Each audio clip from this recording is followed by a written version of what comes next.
So once again, thank you for joining us today on a happy Friday morning for this conversation on underutilized native perennials. Our speaker, Elaine Mills, trained as a master gardener in 2012 and enjoys sharing her photos, her research on sustainable landscaping, and her experiences growing native plants in presentations, in articles on the MGNV website, and on educational posts on Facebook and Instagram. She is a font of knowledge on so many things, and we're so happy to have Elaine here to present us information on underutilized native perennials. So with that, Elaine, please take it away. Thank you very much, Ben. And thank you also to Nicole, who's going to be putting some very helpful links and botanical definitions in the chat box. When I began thinking about planning this presentation last year, my original concept was to discuss a wide variety of native plants, including trees, shrubs, and vines. But as I began singling out the plants that I wanted to include, I discovered that the focus was mainly on perennials. So therefore, today I'm going to be talking about 23 native perennials. One of them is actually a biennial. As a group, these plants have been covered only briefly or not at all in some of my previous presentations, but they each possess unique characteristics that could make them valuable additions to a sustainable landscape. Some of them are quite large, some are delicate and small, some are suited for sun, others for shade, and they have different water preferences. So they won't all fit in every garden scenario, but my hope is that I will be able to introduce you to at least a few less familiar plants that you may want to add to your own home landscape. I'd like to talk specifically about the advantages of using native species. First of all, they really give a sense of place. The plants in our native ecosystems are going to be very different from those in other parts of the country. Generally, native plants are going to do well because they're suited to our particular climate. They are resistant, and if they're sited properly, taking sun exposure, soil pH, and moisture levels into account, they're going to tend to do well without the use of any added fertilizers or pesticides. And very importantly, these days, native plants are going to provide a range of support to our wildlife. They can offer pollen and nectar to a range of pollinating insects, even hummingbirds. They will offer sustenance to the important caterpillar stage of our butterflies and moths, providing support for that entire life cycle. The caterpillars will feed on the foliage of some plants. And some of these herbaceous plants will offer seeds and fruit for our birds. And I'm going to be highlighting the wildlife benefits of each of the plants as we go along. Ben has noted in the chat that we have folks attending from a range of states, all the way from New York down to Southern Virginia. And in addition to pointing out the basic stats, the growing features of the different plants, you'll note that I'm indicating the native range for the plants. So you can select ones that are going to be especially appropriate for you. I've provided a handout. It's a simple list of the species I'll be introducing in alphabetical order.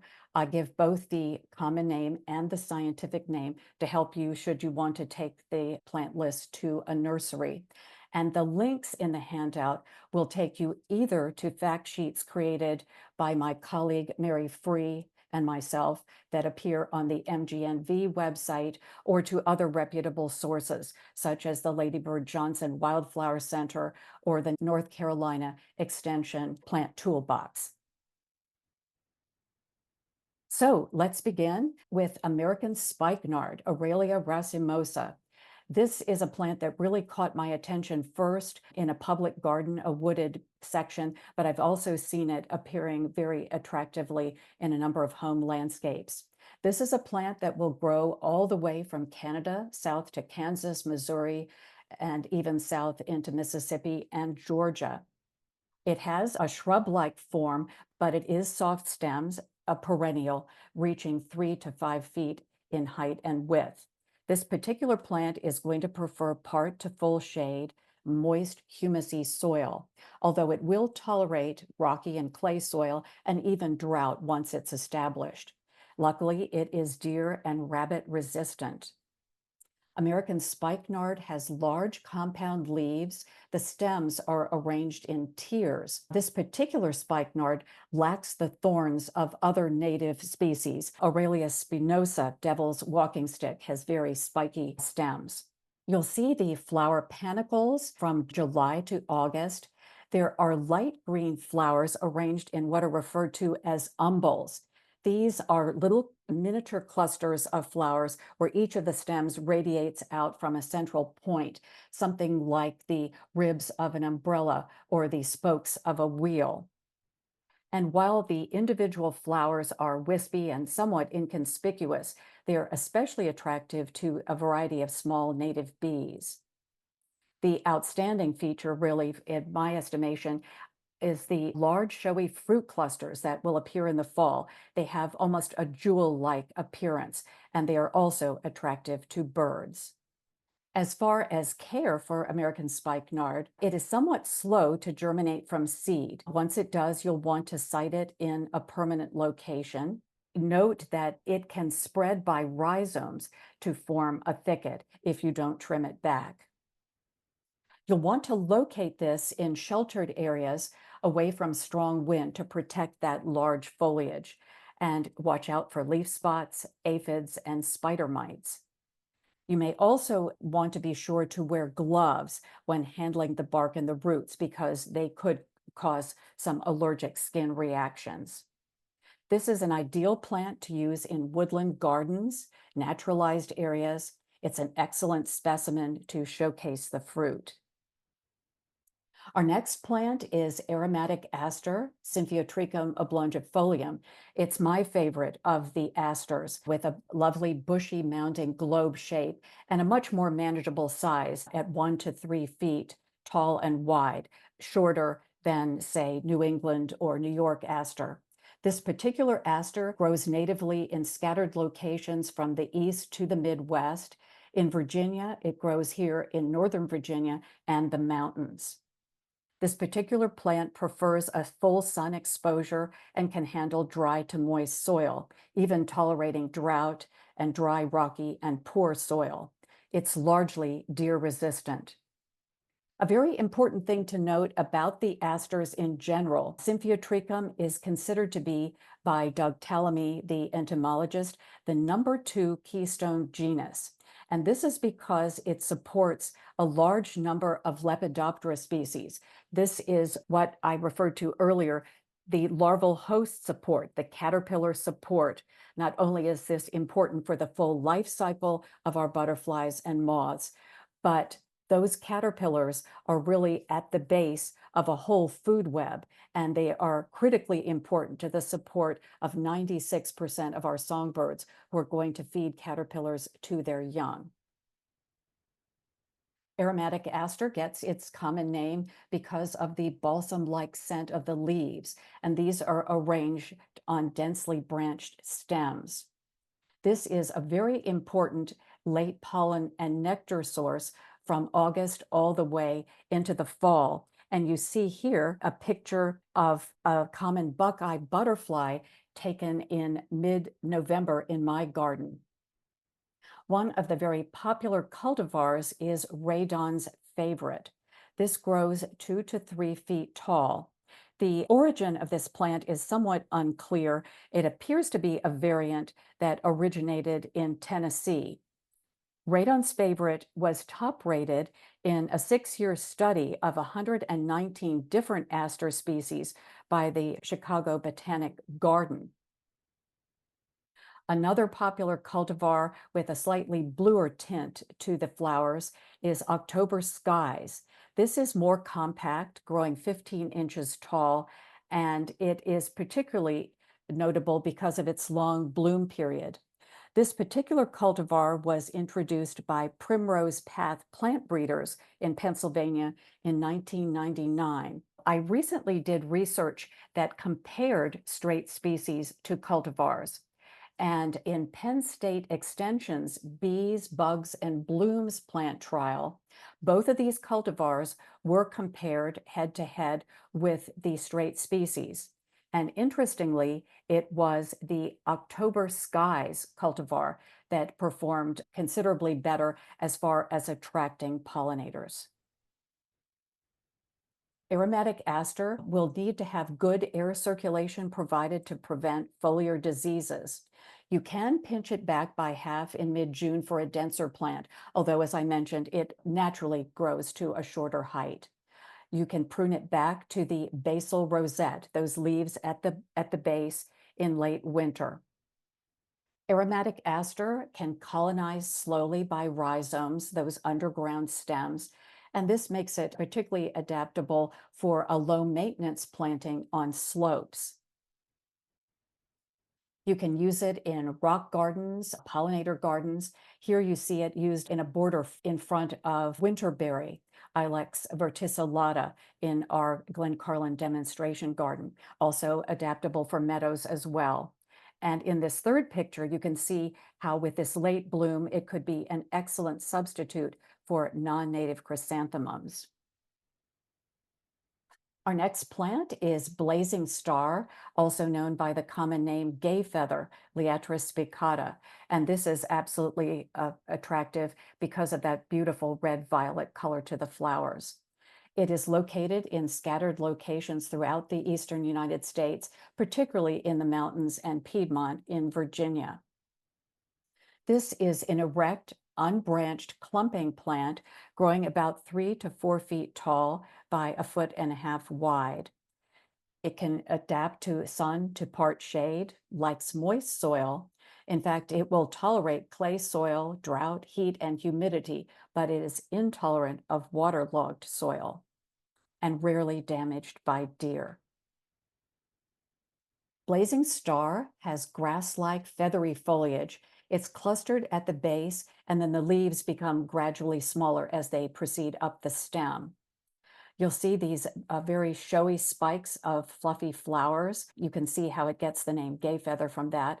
They appear from July to August, attracting a wide range of pollinators as well as hummingbirds. And then the resulting seed heads are enjoyed by birds. Here are 4 other Liatris species that grow in our mid-Atlantic region. Liatris microcephala is dwarf blazing star, and then moving further to the right, it's a good idea to protect the young plants from herbivores. I'm particularly signaling rabbits. I've had to actually plant my Liatris in containers that raises them up enough that the rabbits won't be able to nip at the bottom of the stems, completely breaking them off. And note that voles may sometimes eat the corms underground. Blazing star can be used en masse in borders, in cutting gardens, or meadows. It's a really nice addition to butterfly gardens. Here you see it pictured with a sweet pepper bush, Clethra alnifolia, a summer blooming shrub that's also exceedingly attractive to butterflies. It adds a wonderful vertical accent to the garden and is a nice contrast when planted with yellow and orange flowers. In the lower right, the yellow flower is Coreopsis lanceolata, lance leaf Coreopsis, and in the upper photograph, it is butterfly weed, Asclepias tuberosa. The next slide shows 2 plants, the northern blue flag, Iris versicolor, and southern or Virginia blue flag, Iris virginica. The northern species grows all the way from Maine to Delaware and a limited range in Virginia, including Arlington, Fairfax, and Loudoun counties, and a few coastal and mountain counties as well. The southern or Iris virginica grows in coastal Virginia south all the way to Texas. Interestingly, the term flag comes from Middle English word meaning rush or reed. These are upright clumping plants growing about 1 to 3 feet tall. They prefer full sun and definitely moist to wet soil. They will tolerate clay soil, light shade, as well as flooding. And luckily, deer and rabbits rarely damage them. The 2 blue flags have sword-shaped basal leaves in a fan-like arrangement, and the flowers appear on tall stalks from May to July. There's interesting specific terminology that's used in referring to these particular plants. The three petals are referred to as standards, the three sepals as falls. You'll note the dark purple veination and the yellow dots are referred to as signals. These plants draw hummingbirds, bees, and butterflies and could be excellent replacements for the non-native bearded iris or Siberian iris. You'll see these oval green seed pods. When they ripen, they will split open to reveal their seeds. The two blue flags thrive in 2 to 4 inches of standing water, and in nature, their seeds would actually be distributed by floating in the water. In our gardens, they can spread by rhizomes to form colonies, and the plants can filter excess nutrients from our ponds and improve water quality. You may want to use a very thin layer of mulch to protect the shallow rhizomes from sunburn, and you can propagate them by clump division in the early fall when the leaves begin to yellow. They're excellent for use along a water's edge, actually in a water garden itself, in a rain garden that's consistently moist to wet. The next plant I'd like to introduce is my favorite of the goldenrods, blue-stemmed goldenrod, Solidago cassia. This is found natively throughout much of the eastern United States, somewhat less in the southeast, and it is found throughout Virginia. I like it particularly because of its attractive arching stems and its smaller size, only about 2 to 3 feet tall. It's much more manageable than some of the other taller goldenrods. In addition, this one can actually grow and prefers part shade. It can grow in dry conditions, even dry shade. It also tolerates drought and black walnut. Deer may graze on the foliage. This is an important plant to include in the garden, any of the goldenrods, because Solidago is literally the #1 top keystone genus, supporting 115 butterfly and moth species as a larval host plant. Blue-stemmed goldenrod has basal leaves that you'll begin to see sprouting out in March, and then it will have alternate leaves on its bluish to purple stems. The flowers will appear in the leaf axils anywhere from August into October, and they're going to draw many visitors for that important late season nectar and pollen. These include bumblebees, sweat bees, specialist mining bees, as well as beneficial wasps and flies. When I refer to specialist bees, these are bees that need to use the pollen of either a very specific genus or sometimes even a very specific species of plant in order to provision their nests for their young. The plant will also provide seeds for birds in the fall. A reminder that the goldenrods are not ragweed. That is the plant that causes the seasonal allergies. Ragweed has very loose pollen that is carried on the wind, whereas the goldenrods have a very heavy, sticky pollen, and they need the pollinators to carry it from plant to plant for pollination. As I mentioned, the blue-stemmed goldenrod is a very well-behaved species. It's small, and while it spreads, it doesn't do so aggressively. While it does do well in part shade, its best flowering and form will occur when it has about at least 3 hours of sun. Note that the lower leaves may wither a little bit in dry weather. This is a great plant to use in open woodlands, meadows, cottage, or butterfly gardens. Clustered mountain mint, Pycnanthemum muticum, is a real pollinator powerhouse, and I highly recommend it for just about any garden. This is located naturally in both eastern and central United States and found particularly in the Piedmont and coastal plain in Virginia.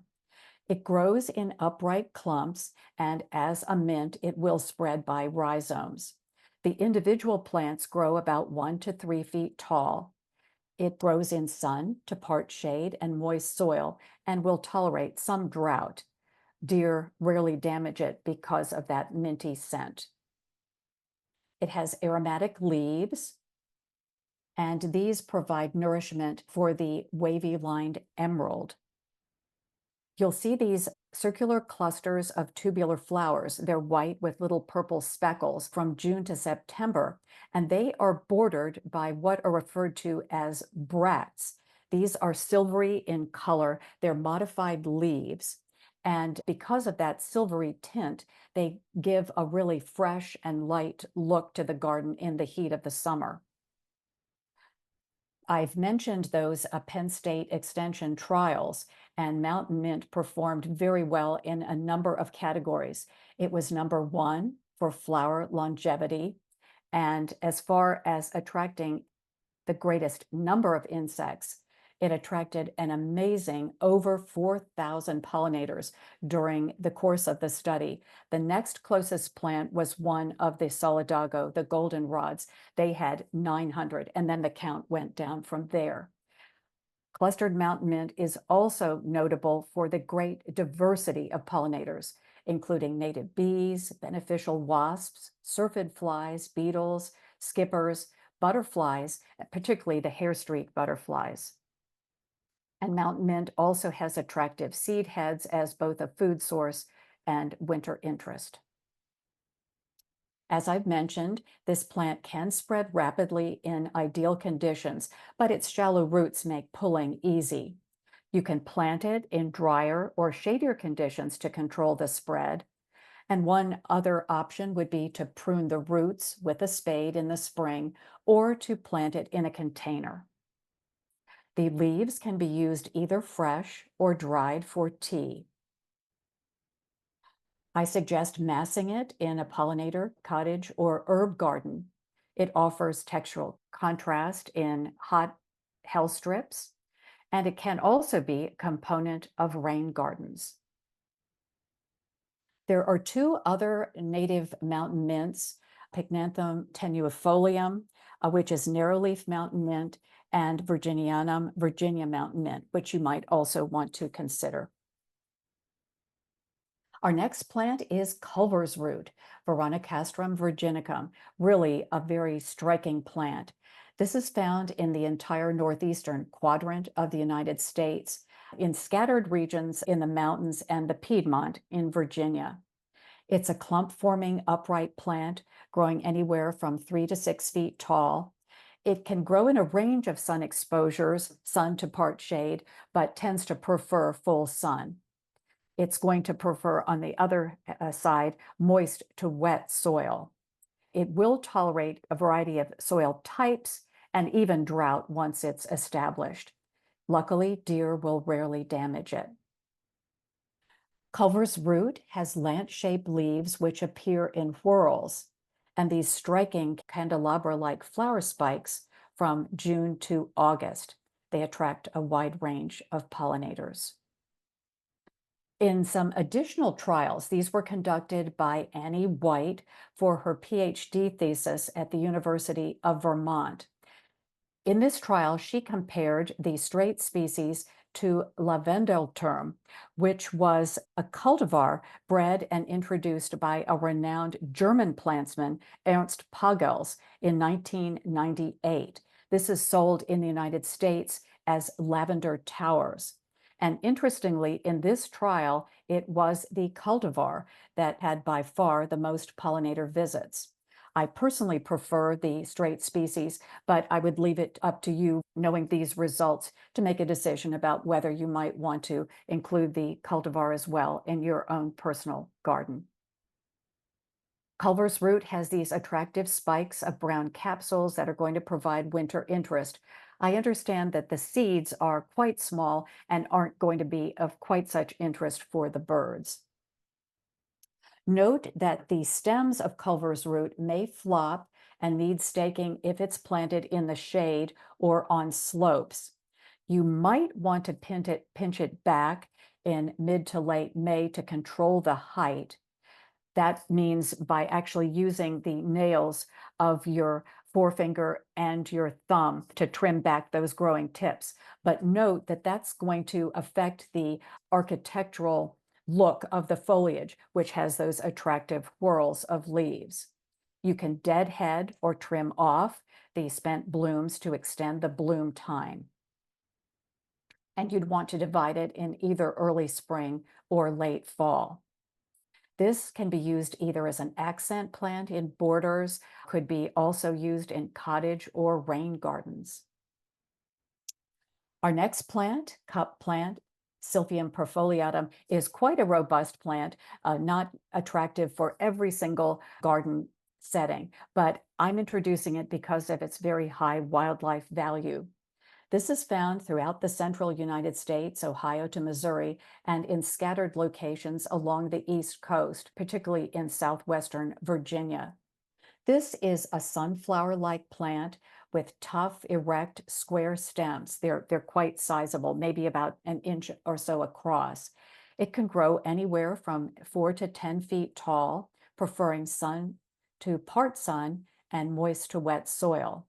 It can tolerate clay soil and drought once established. And because of those tough stems, it is highly deer resistant. It begins its growth from these large basal leaves, and these will serve as nourishment for the butterflies, caterpillars. Going up the plant stalk itself, you'll see these joined pairs of leaves, and they completely surround the stem. They can actually hold rainwater, thus it gets the name cup plant.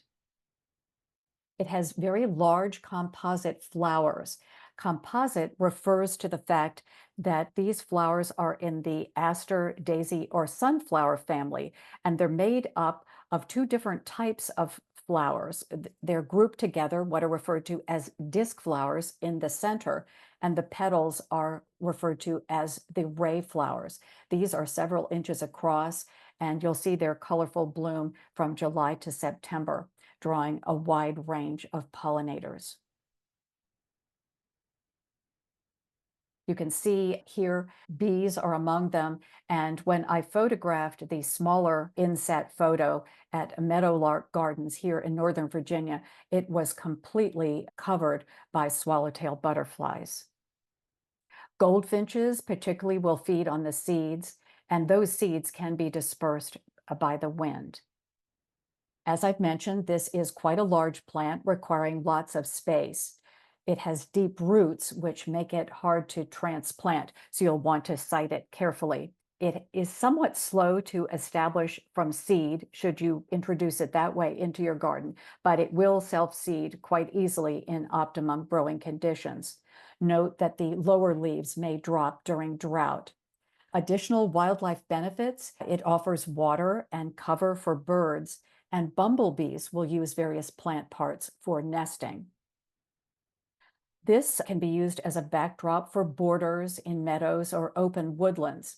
I originally had cup plant in my sunny front borders right next to my front sidewalk, but I found that as it got taller over the years, it really just overwhelmed the rest of the plants in that border.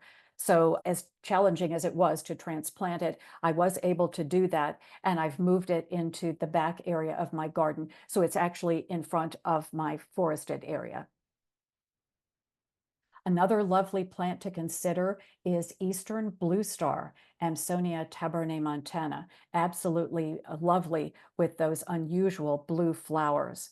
This is found from Illinois south to Texas and from Maryland south to Florida. In Virginia, it's found in the southern Piedmont and the coastal plain.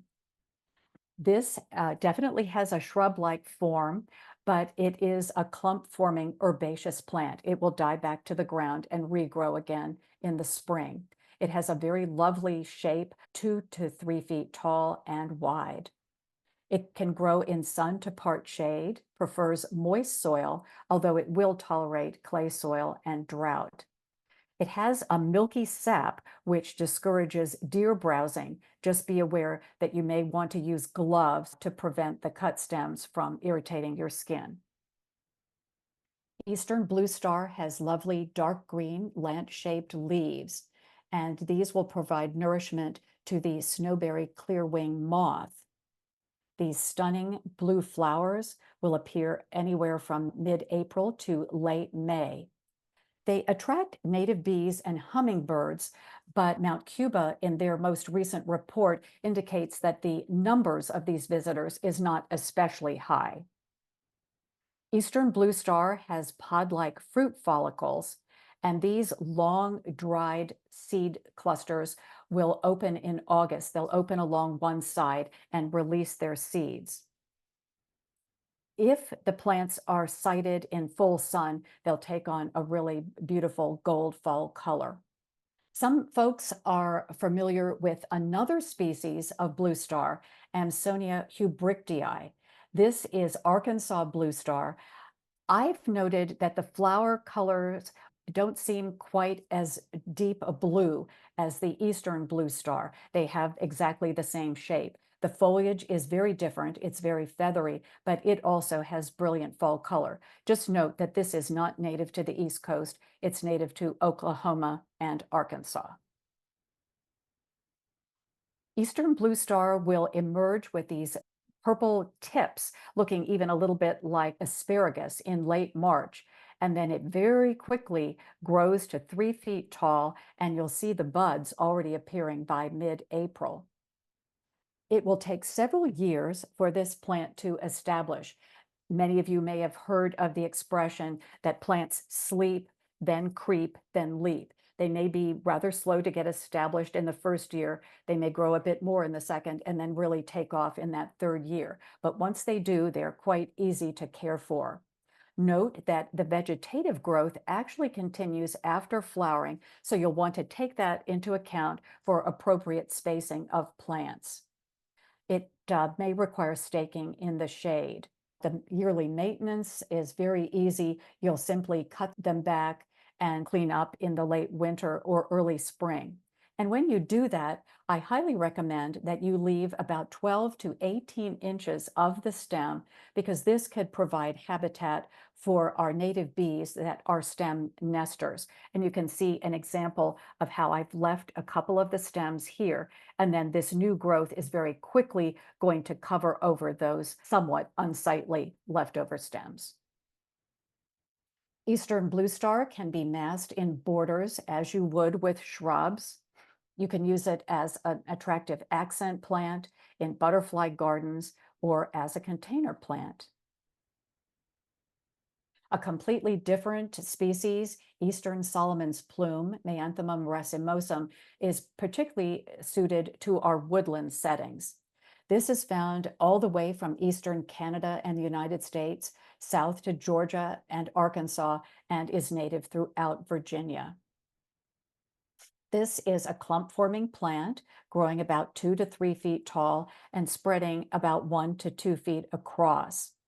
It prefers part shade and moist, rich, humusy soil, is intolerant of hot, humid summers. Note that deer may browse the foliage. Eastern Solomon's plume has arching stems of alternate oval leaves, and they have very distinctive parallel veins. These dangling buds will straighten out to form plumy racemes of tiny white blooms from April to May, drawing a variety of pollinators. Birds will enjoy feeding on the speckled berries in the summer. These ripen to red. Some people note that the foliage is amazingly similar to that of Solomon seal, but Solomon seal is a completely different plant that is Polygonatum biflorum. Sometimes Eastern Solomon's plume is referred to as false Solomon seal. The true Solomon seal, of course, has very different flowers. They are somewhat urn-shaped. They dangle down in pairs. And then the fruit is also very different. It dangles in pairs and takes on a deep blue-black color. Eastern Solomon's plume combines well with ferns and other woodland plants. Some of these might be Eastern columbine, bleeding heart, woodland phlox, wild ginger, or foam flower. And it's most effective when planted in clumps of at least 6 stems. The roots do not like to be disturbed, especially before the plant has become established, but once it has, it can spread slowly to form really attractive colonies. The foliage may turn yellow in the fall, but sometimes if it's been particularly dry, it will just become brown. This is a great plant to use in woodland gardens, in shady borders, near streams or ponds. Field thistle, Cirsium discolor, may be a little off-putting with its spiky nature, but I'm recommending it for those of you who might have more naturalistic plantings because of its high wildlife value. Field thistle grows naturally in scattered locations throughout the entire northeastern quadrant of the United States and is found throughout Virginia. This particular plant is a clump-forming biennial. That means that the plant is going to live for 2 years. It will have what's referred to as a basal rosette in that first year, and then it will send up that flowering stalk and it will fruit in that second year and then die back. It can grow anywhere from 3 to 10 feet tall in sun to part shade, dry to moist soil. Because of its spiky characteristics, deer will rarely damage it. Don't confuse this with the invasive non-native thistles. Field thistle has lobed leaves with spiny edges, and they will provide nourishment to the painted lady butterfly. You'll note when turning them over that they have a downy white underside. The flowers are really spectacular, very showy, and they appear on a head of green scale-like bracts. Occasionally, you'll see them appearing white in color, and they're a very important late season resource for bees as well as butterflies and hummingbirds. They particularly attract large butterflies such as the swallowtails and migrating monarchs. They have ornamental seed heads that are enjoyed by goldfinches, sparrows, and indigo buntings. And then goldfinches will go on to use the thistle down as a soft lining for their nests. As I mentioned, those flowering stems are going to grow from the basal rosette in the second year. So don't be surprised if you see just that initial growth in the first year. This particular plant has a central taproot, so it's not going to spread by rhizomes, but it does readily self-seed. That means that you can get continuous plants appearing in your garden over time. Lower leaves may wither somewhat in dry weather, and it can be distinguished from the invasive bull thistle by that white underside of the leaves that I mentioned, as well as the fact that the stems are spineless. You can use this in meadows and cottage or pollinator gardens.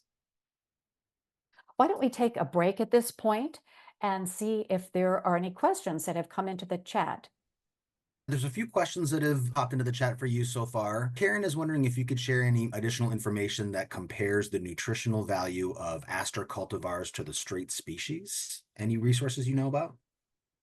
Well, I would highly recommend that you refer to an earlier presentation I gave this spring. You will be able to find the recording for this on our Master Gardeners of Northern Virginia website.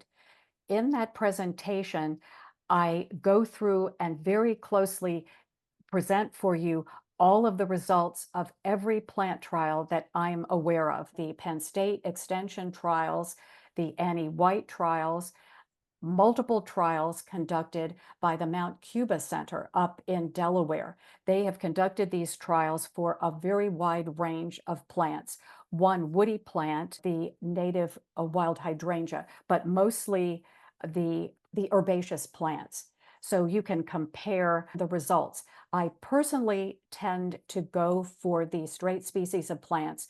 In the case of that aromatic aster, I just like it because of how much more manageable it is. But as you saw from the results that I did quote on that one slide, the cultivar, especially the October skies, performed quite well as far as attracting the pollinators. Another question about asters. Diane noted that her aromatic asters after their second year began to look like they really needed dividing. They were long woody stems with nothing in the middle. She wants to know if in your experience, do you need to divide your aromatic asters? Yes, in fact, it can be quite helpful with quite a few of our herbaceous plants to divide them maybe every 3 to 4 years. Another presentation that I gave last year called Caring for Your Native Plants Garden. In that presentation, I describe exactly when you might want to go about dividing particular plants, and that opening up in the center is one particular sign that a plant is ready to be divided.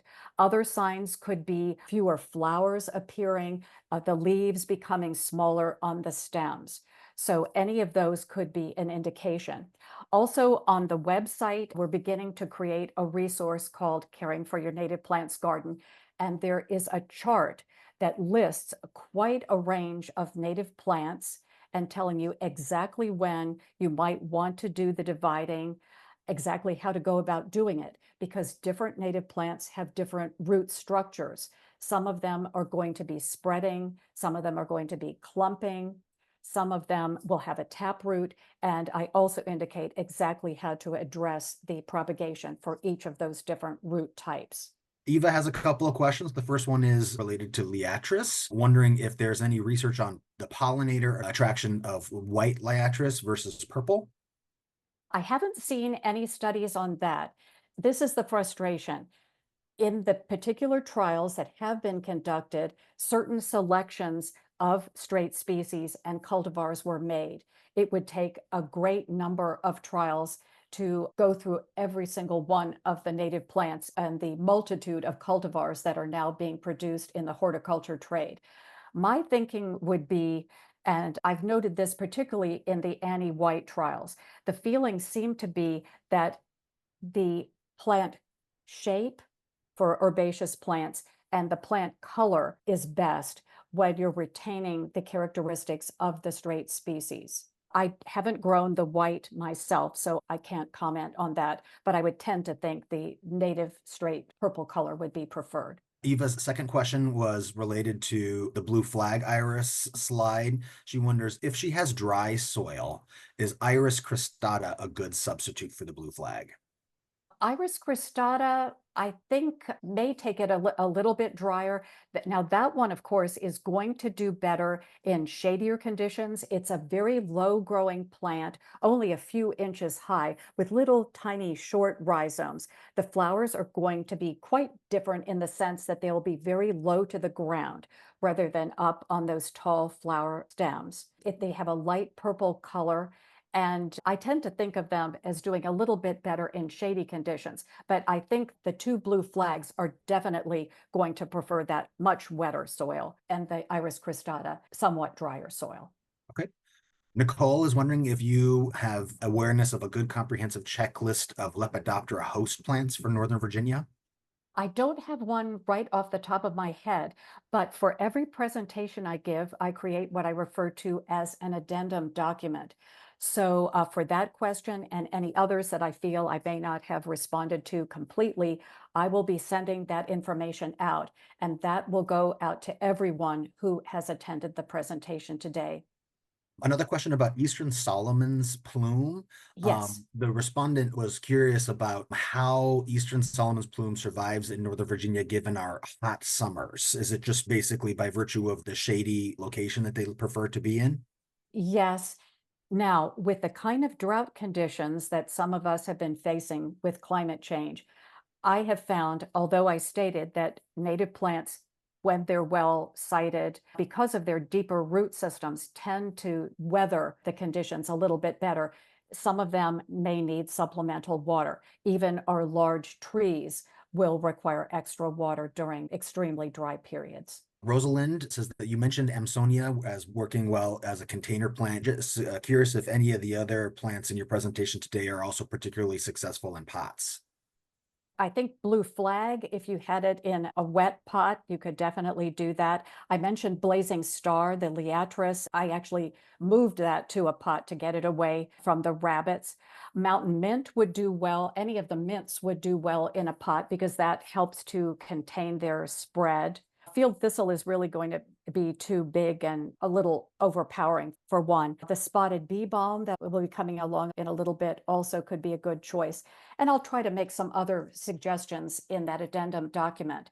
There are two things I'll mention in addition to that. I have an earlier presentation called Small Space Gardening for Pollinators. And one half of that presentation, I specifically talk about using native plants in containers and how you might even want to combine them.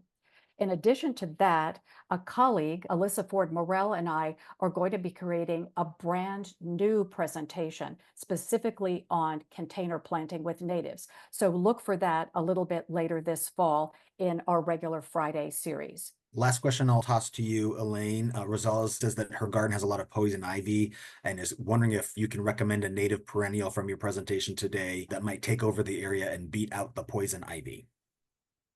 Ah, anything to deal with something like poison ivy, English ivy. I'm not sure that any of these would be the ones to do that. One of the plants that our local Audubon at Home ambassadors recommend to deal with any of these invasive plants is Pachyra aurea. That one reproduces more readily and would be a good replacement for any of those invasive vines. Great.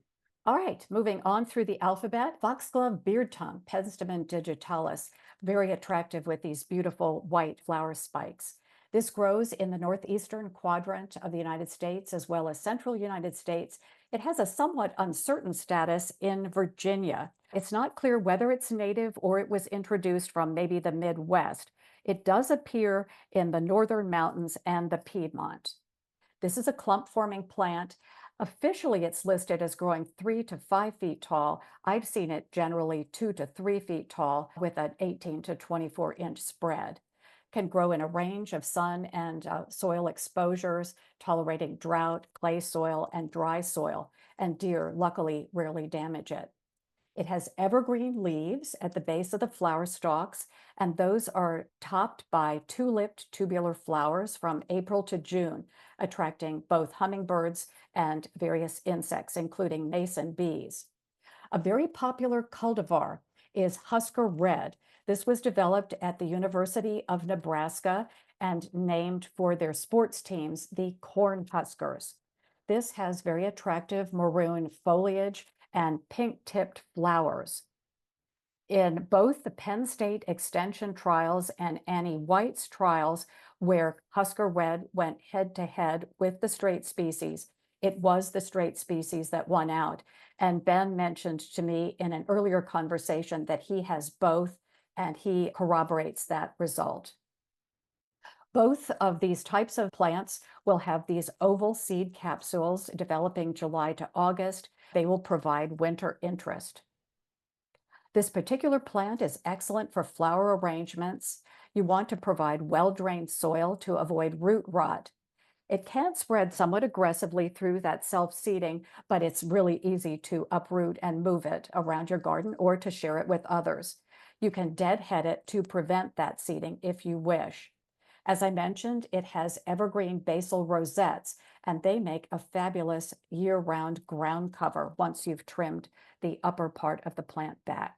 I advise massing it in sunny borders or wild gardens, and this particular showing here in my front bed is an example of how you want to group plants, ideally if you have the space, in 3 by 3 foot drifts. This makes it much easier for the pollinators to spot the plants and much more effective for them to nectar. They won't have to be moving from individual plant to individual plant that are widely spaced in the garden. Another very different plant, goat's beard, Aruncus dioicus, almost looks like an overgrown astilbe plant. This grows in Pennsylvania and Iowa, south to North Carolina, Alabama, and Arkansas. Another clump-forming erect and bushy plant, reaching 4 to 6 feet in height. This is a dioecious plant. That means that there will be separate reproductive characteristics, male and female, and separate flowers on separate individual plants. It can grow in sun to part shade, although in its southern range, it will prefer part shade. It's definitely going to prefer moist to wet, very rich soil, and even can tolerate seasonal flooding, but it is intolerant of heat and humidity. Deer rarely damage it. It has very attractive compound foliage, providing nourishment for the dusky azure caterpillar. The male flowers are going to be showier because of the stamens with the pollen, and they will be blooming from April to May, visited by both bees and butterflies. And then it will be the female plants that will actually be the showier with their ornamental seed plumes, and the birds will consume seeds. These plants may be somewhat slow to establish. Note that transplanting is difficult once they have become established. The cut flowers are very attractive. And remember, because it is dioecious, if you want to have that fruiting, you will require both a male and a female. You can remove the faded male flower stalks to improve the appearance once they have gone, and then be sure to retain the ornamental female seed plumes. There will be rapid foliage decline if the soil becomes dried out. This is a great background plant for a shady border. You could use it as a specimen. It's especially effective grouped either beside water or planted in an entire showy drift on a slope. Golden Alexander's, Zizia aurea, is a favorite of mine, both for its evergreen nature and its cheerful yellow flowers. This is found throughout much of the East, somewhat less in the Southeast, and it grows natively in the mountains and Piedmont in Virginia. It has a branching habit with erect stems anywhere from 18 to 36 inches tall, and it can spread a foot to 2 feet across. Growing in sun to part shade and moist soil, it's actually tolerant of dry shade and clay soil, and deer rarely damage it. It has evergreen compound leaves with these attractive toothed leaflets. It's a member of the carrot parsley family and therefore an excellent larval host for swallowtail butterflies. It has very showy flat-topped flowers.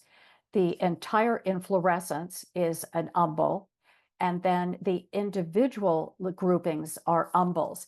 Again, those little individual flower stalks radiating from a central point. And you'll see these showy flowers from May to June. They're visited by bees, flower flies, butterflies, and beetles. Golden Alexander's has attractive ornamental seed heads, and then birds will go on to consume the seeds. Another good cut flower. This plant can reseed easily and create small colonies, but easily controlled. The foliage may depreciate somewhat as the summer progresses. You would want to cut this back to just above the crown, that growing point at the base in the winter time. Very attractive when massed in an open woodland, meadows, or a pollinator garden. This particular photo is from my own shady garden. The two shrubs behind the golden Alexanders are the straight species of Carolina allspice, sweet shrub with its maroon flowers, and the yellow-green flowers of the Athens cultivar. Then immediately behind that, my sassafras tree, and beside it, a gray dogwood shrub. Green and gold, Chrysogonum virginianum, another plant with cheerful yellow flowers. I've described this briefly in a presentation I gave on ground covers for sun and shade. In doing a little additional research for today's talk, I discovered that there are actually 3 naturally occurring variants. That means that they have small differences that are not enough to have them considered as separate species. The northernmost, in other words, Chrysogonum virginianum, variant virginianum, is found in Ohio, West Virginia, Virginia, and North Carolina, and most counties in our state. It's a low, mat-forming plant, 6 to 12 inches tall, but it can spread as much as 12 to 18 inches across. It can take a range of sun exposures, but dappled shade is really the best for our sunny conditions. Likes dry to moist, well-drained soil.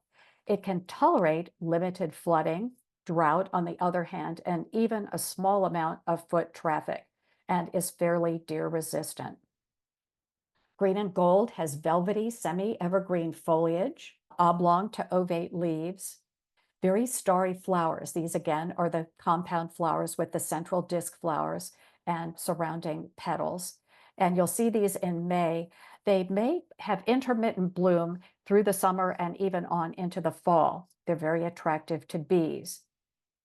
A very attractive cultivar is Pierre. This is a cultivar of the Virginianum variant, and it is more flat growing and is a particularly long flowering form. It spreads very steadily by rhizomes to make a weed-free ground cover. It's going to require more moisture if you're planting it in full sun. But note that it is susceptible to crown rot if it's overwatered or heavily mulched. The best propagation is by division, and it will benefit from being divided every other year. You can use it in border fronts as an edging for paths in woodland gardens. This is one of our demonstration gardens, the Glen Carlin Garden, where I'm one of the coordinators. This photo was taken in early April, and the plant continued to spread even somewhat across the brick border. We were able to dig those individual plants up, pot them up, and share them in a plant sale. So it can be propagated very easily. Jacob's Ladder, Polemonium reptans, is another great plant for woodland conditions. It's found throughout the upper mid-Atlantic as far across as Missouri and Arkansas. It's a mound-forming, somewhat sprawling plant, growing 12 to 18 inches tall and wide. Definitely will prefer the part shade to full shade of a woodland setting. Moist to wet soil, and it is deer resistant. It has delicate fern-like foliage with a ladder-like appearance. These beautiful lavender flowers from April to May, which attract many pollinators. Attractive oval seed capsules, the birds will eat the seed. This particular plant has little drought resistance. It's in fact going to become completely dormant without sufficient moisture. It will mostly spread by reseeding, and you can divide the clumps in either early spring or late summer. It has multiple uses in a shady part of your garden as an edging for pathways, a ground cover in woodlands, or for foliage contrast in shady beds. Rattlesnake Master, Eryngium yucifolium, is a very exotic looking plant, even has somewhat a look of the Southwest. But it is native. It's widely scattered throughout the East. In Virginia, it's found in Fairfax County and in the South. This is a clump-forming plant with stiff, upright stems, anywhere from 4 to 5 feet tall, definitely prefers full sun, and can handle dry to moist soil, preferring well-drained sandy soil. It tolerates drought as well as shallow and rocky soil, and because of its spikiness, is unpalatable to deer. It begins its growth with these tough, spiny blue-green leaves. They appear in a basal rosette, somewhat resembling those of yucca. It has thistle-like flower clusters, very pale green, that attract beneficial insects such as large bees and particularly beneficial wasps. It has ornamental seed heads that add both structure and winter interest to a garden. This is a tap-rooted plant that transplants poorly, so you'll want to site it carefully, ideally avoiding pathways. The plants can sprawl somewhat if grown in overly fertile soil or in shady conditions, and taller plants may need staking. It offers good flowers for a cutting garden, and it self-seeds easily. You could use it in the middle of perennial borders in naturalized areas and meadows. Robin's plantain, Erigeron pulchellus, is a much more delicate plant. This is found throughout much of the eastern United States, and particularly in the mountains and Piedmont in Virginia. This is a stoloniferous plant. It spreads by stolons. They are above ground stems that will actually send out additional plants where they touch down and root at the nodes. The flower stalks reach 18 to 24 inches tall, and it can spread that distance across. It can grow in sun, prefers light shade when the weather is hot. It grows in dry to moist soil. It actually prefers what's referred to as lean soil. That means a soil that isn't overly rich in organic matter. And limey soil refers to soil that is more alkaline. that is on the higher end, above 7, which is neutral on the pH scale. This particular plant will tolerate drought when established. Be alert that deer may eat the foliage. It has very attractive, soft, hairy basal leaves. These will host several moths, and these showy flowers, rather daisy-like, appear in April, attracting pollinators. They sometimes appear with a lavender variant. And here's a look at the fluffy seed heads. This is a somewhat short-lived plant, but luckily it can spread to form colonies through both those stolons, the runners, and self-seeding. As I mentioned, it will perform poorly in overly rich soils, and good drainage is also important to take into account.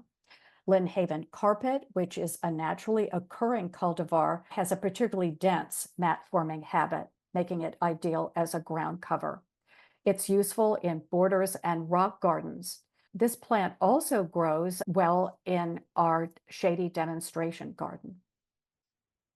Moving along, spotted bee balm, also known as horse mint, is a Monarda, Monarda punctata, and it's one of my favorites because of its pagoda-shaped flowers. This is found mainly in the coast in New England, all the way down to Texas, including Virginia, and also around the Great Lakes. This is a clump-forming multi-stemmed plant, 18 to 24 inches tall, growing in sun to part shade, dry to moist soil.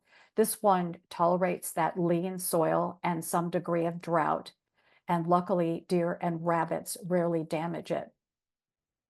It has scented, lance-shaped leaves on square stems, typical of the mint family plants, and it serves as a larval host to moths. As I mentioned, it has these particularly showy flower clusters that appear from July to October. The flowers themselves are two-lipped, yellow with these maroon speckles, and they are what are referred to as verticillasters. That is, there are these clusters of two-lipped flowers. They appear to be growing in a whorl, but it's actually separate clusters, and these are characteristic of plants in the mint family. What's so attractive and setting these off are these bracts, which have rather an ombre effect with the pink turning to white, turning to green below the flowers. These attract many pollinators, and you can see how the two-lipped structure of the flowers is ideal for depositing pollen on the back of pollinating visitors. You'll see these button-like seed heads with little individual nutlets in the summer and fall, and songbirds will enjoy the seeds. This plant, being a member of the mint family, can spread both by runners and seeds, but not aggressively. It is sensitive to overwatering, and you want to allow for good air circulation to prevent powdery mildew. You can pinch the tips back to promote branching, and be sure to deadhead after flowering to prolong the bloom time. This, as I mentioned, is a good example of a plant for use in a container, really showy and stunning, planted en masse in meadows, as well as cottage herb or pollinator gardens. Looking at a plant that is very delicate, Spring Beauty, Claytonia virginica, named for John Clayton, one of our early Virginia botanists. This grows in much of the east, somewhat less in the southeast, and is native throughout Virginia. This is a very delicate, low-growing ephemeral plant. That means it's going to send up its leaves, it's going to flower and produce seeds, and then die back, all within a short period of time. But it is a perennial plant, and it will return again the next year. It is, I believe, the shortest of the plants I'm describing, 6 to 12 inches tall with a spread, the individual plants, of 6 to 9 inches. It can grow in a wide range of sun exposures, preferring moist soil, going dormant, of course, in the summer. Deer luckily rarely damage it. It has narrow grass-like foliage, and that will die to the ground in the summer. The showy star-like flowers, they're small but have beautiful dark pink nectar guides on them. And these will bloom anywhere from late March to May. These are particularly important in a garden because they're going to provide an early season nectar source for the very first bees that are emerging. And in fact, there is one specialist bee, the spring beauty bee, that collects the pink pollen. You can see it on her hind legs, and she will use that to provision her nests. Spring beauty produces fruit capsules with tiny seeds, but we generally think of it as growing from corms, those small bulb-like underground stems. If you wanted to introduce this into your garden, you would plant those corms about 2 to 3 inches deep and about 3 to 6 inches apart in the fall. It will spread easily by the multiplying corms and also by self-seeding. The corms are edible, but they're so tiny that you would essentially be harvesting your entire crop of plants were you to get enough to eat. It's important to remember, if you're using it in certain settings, to interplant it with ferns and perennial wildflowers to cover the empty space when those plants die back. You could use it in woodland gardens, rock gardens, or you could allow it to naturalize in lawns, and there it will actually grow in the sun. Swamp rose mallow, Hibiscus moschutos, is a really attractive, very exotic looking plant. It grows in Ohio and Indiana, south all the way to Alabama and Florida, and is found particularly in the Piedmont and coastal plain in Virginia. This is a shrubby plant with multiple sturdy stems, anywhere from 3 to 7 feet tall, definitely prefers full sun and moist to wet growing conditions, and can also tolerate heat and humidity. Be aware that deer may severely damage the foliage. It has large toothed leaves, provides nourishment for the caterpillars of certain butterflies and moths. Has very large showy flowers, about 8 inches across. These will appear from July to September. And it has a very prominent pistil in the center, and there is what is referred to as an eye, that maroon colored center of the flower. These will draw both bees and hummingbirds. There is a pink variant you will occasionally see. And these seed capsules are attractive through the winter. There is another native species native to the United States, Hibiscus coccineus. This is scarlet rose mallow. This one does grow well throughout Virginia and the rest of the Southeast, but it is technically native to Florida across to Mississippi. This, as I mentioned, is going to flower best in full sun. You'll also want to site it away from wind to prevent damage to the foliage. And it's good to provide adequate air circulation to prevent disease. If you're using it in a garden bed, regular deep watering will be needed. It's somewhat slow to emerge in the spring. You can pinch back the growing tips to get bushier plants, and you'll want to be sure to deadhead the individual flowers. As you can see here in this public garden, they're not going to be doing that, but the flowers get a little bit sticky and moist. They will adhere to the foliage if you don't remove those. You can use it, as I say, in moist borders as long as you keep it well watered, as well as large containers, rain gardens, and by ponds. Another large plant, very showy, is Turk's cap lily, Lilium superbum. This is found principally in the mid-Atlantic, with very scattered locations going south and west, native throughout much of Virginia. This plant grows from a bulb and then sends out a stout, smooth, unbranched stem. This is the tallest and showiest of our native lilies at 4 to 7 feet tall. It can grow in sun to part shade, preferring moist to wet soil. It will tolerate drought once established. Be aware that deer may severely damage the foliage. It has lance-shaped leaves that are arranged in whorls around the stem, and amazingly, it can have as many as 40 buds on an individual stalk at one time. These very showy flowers, multiple inches across, appear from July to August, drawing hummingbirds and large flying insects, our butterflies, and the day-flying moths.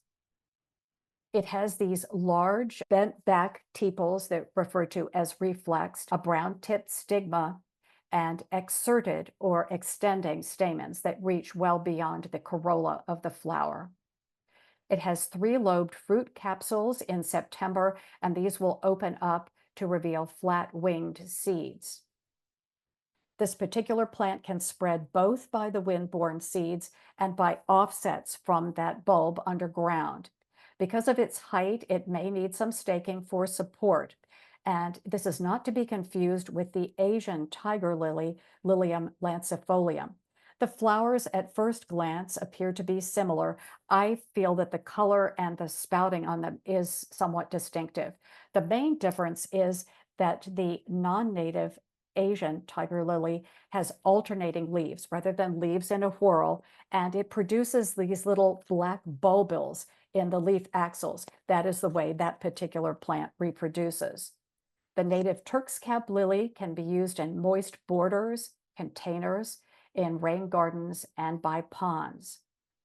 And our final plant for today is wild geranium, Geranium maculatum. This grows throughout the eastern United States, especially in the mid-Atlantic, across to Missouri and Arkansas.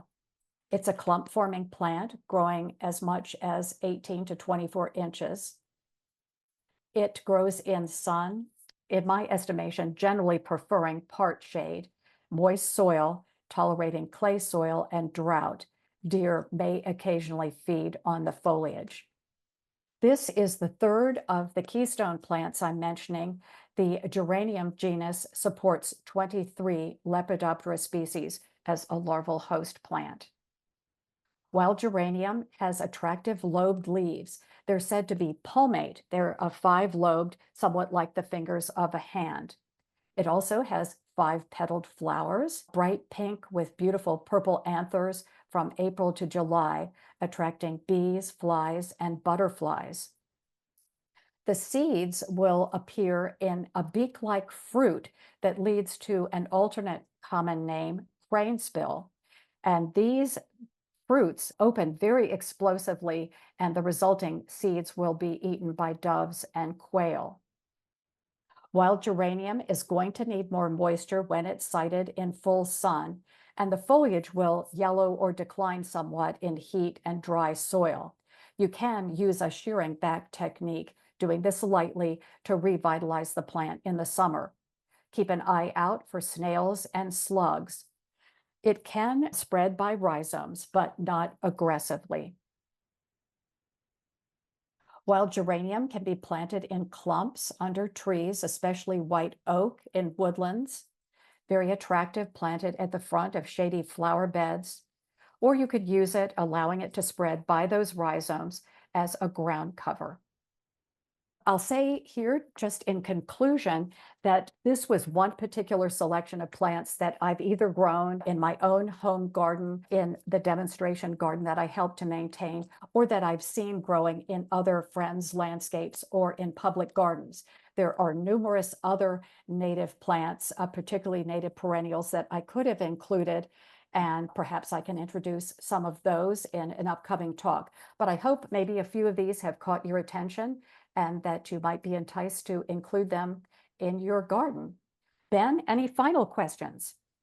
Thanks, Elaine. Yeah, just a couple of wrapping up questions here. Roselle was hoping that you could restate the three keystone plants one more time for her. Yes, the three keystone plants were the goldenrods.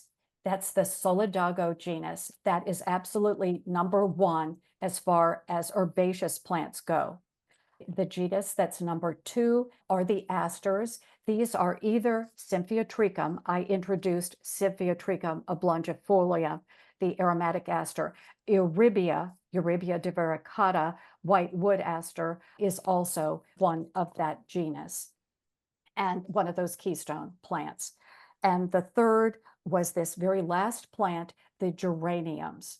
Yep. Now, there are other herbaceous plants that provide lesser amounts of support as larval host plants. And of course, the woody plants provide support for considerably more butterflies and moths. The genus that provides absolutely the most is the Quercus genus. Those are the oaks. The willows and the cherries are also high up there, river birch. And I will be sure to include a link, a reference to Doug Tallamy's chart where he, as a basis of his research, indicates the top woody and the top herbaceous genera that support the Lepidoptera as larval host plants.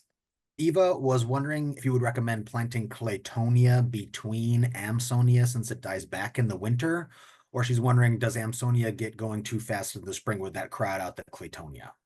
I think you could use it at the base of the plants. If you keep the foliage through the late winter into the early spring, and especially if you do what I do, which is to actually retain those older flower stalks from the previous year, you'll begin to see the purple new shoots coming up at the base of those stalks. But you could be sure to site your Claytonia around that so it wouldn't be affected by the new emerging shoots of the Amsonia. Just two last questions. Karen is wondering if spring beauty seeds are dispersed by ants like some of the other spring ephemerals in our region. Do you have any knowledge of that? That's a good question. I'll need to go back and refresh my memory of that, but you're absolutely right. A good number of the ephemerals rely on ants through a process referred to as myrmecockery. The ants will collect the seeds, they'll take them back to their nests. They consume a very lipid-rich, protein-rich outer covering, which is referred to as the elaiosome. They use that for nutrition. The seeds, because they've been carried to different locations, actually are allowed to spread through the woodland. So I'll look a little further into that, double check on that particular question for the spring beauty. Ruth had a question about the Chelsea chop and wondered if any of the perennials that you've been discussing today would be not good candidates for that Chelsea chop to take it down a little bit to encourage bushier growth. In the section where I talked about care, I've tried to know which ones were going to benefit from that, but I'll try to highlight that maybe in the addendum document to show you which ones will do best with that and which ones are maybe best just to allow to retain their native growth habit. Okay, two more quick questions just popped in here at the very last minute. Francis was wondering, in your own garden, Elaine, do you have any natives that you've described either today or otherwise that you appreciate for its very long bloom time? She took note of the aromatic asters and the clustered mountain mint, but wondered if there were any others that you could recommend. If you have the room for the robust cup plant, that was another one that blooms over a very long period of time. The goldenrods, I think, tend to do pretty well. But again, so as not to take up too much time here at the end, I'll be sure to include that in my addendum document. I think that's just about it, Elaine. So thank you for this fabulous, fantastic presentation. I know we all learned a huge amount from you today. I definitely have a few more species that I'm going to be putting into my garden after this conversation. A lot of really great love is being expressed for you, Elaine, in the chat. So congratulations on a fabulous presentation. Any last word from you? I'll just say happy gardening, everyone, and I'll look forward to seeing you at a future presentation.